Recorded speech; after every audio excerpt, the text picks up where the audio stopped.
আল্লাহ আমাদেরকে বিগত 17 বছর অদ্যবধি এই মাদ্রাসার শুরু লগ্ন থেকে এই পর্যন্ত কোনোদিন এরকম ইলেকশনের মাধ্যমে স্বতঃস্ফূর্ত অংশগ্রহণের মাধ্যমে এরকম ইলেকশন কখনো উপহার দিতে পারে নাই। আমি ধন্যবাদ জ্ঞাপন করছি অত্র এই নির্বাচন কমিটির প্রিজাইডিং অফিসার এবং সম্মানিত এক্সিকিউটিভ ম্যাজিস্ট্রেট মহোদয়কে এবং সবার অংশগ্রহণে অভিভাবক এবং স্বতঃস্ফূর্ত অংশগ্রহণের মাধ্যমে একটি সুষ্ঠু নির্বাচন উপহার দিতে পেরেছেন। আমি ধন্যবাদ জানাই কর্তৃপক্ষ প্রশাসনকে, ধন্যবাদ জানাই আমাদের অত্র মাদ্রাসার যে সমস্ত ভাইরা কার্যক্রম করেছেন, যে সমস্ত শিক্ষক মন্ডলী অকাতর সময় ব্যয় করেছেন। পাশাপাশি আমি ধন্যবাদ জানাই আইন শৃঙ্খলা বাহিনী ভাইদেরকে, যারা আমাদের এই নির্বাচনকে সাফল্যমণ্ডিত করার জন্য কষ্ট করেছেন।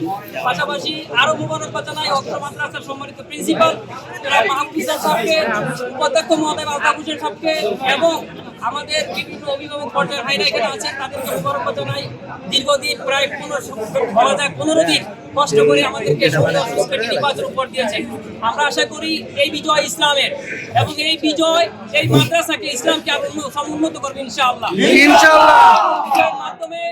এই বিজয়ের মাধ্যমে ইসলামিয়া সিনিয়র মানিকপুর ইসলামিয়া সিনিয়র মাদ্রাসার যে কাঙ্ক্ষিত ইসলামী পরিবেশ ইকামতে দিনের যে দায়িত্ব আমাদের উপর অর্পিত হলো, আল্লাহ আমাদেরকে সেই দায়িত্ব পালন করার তৌফিক দান করুন।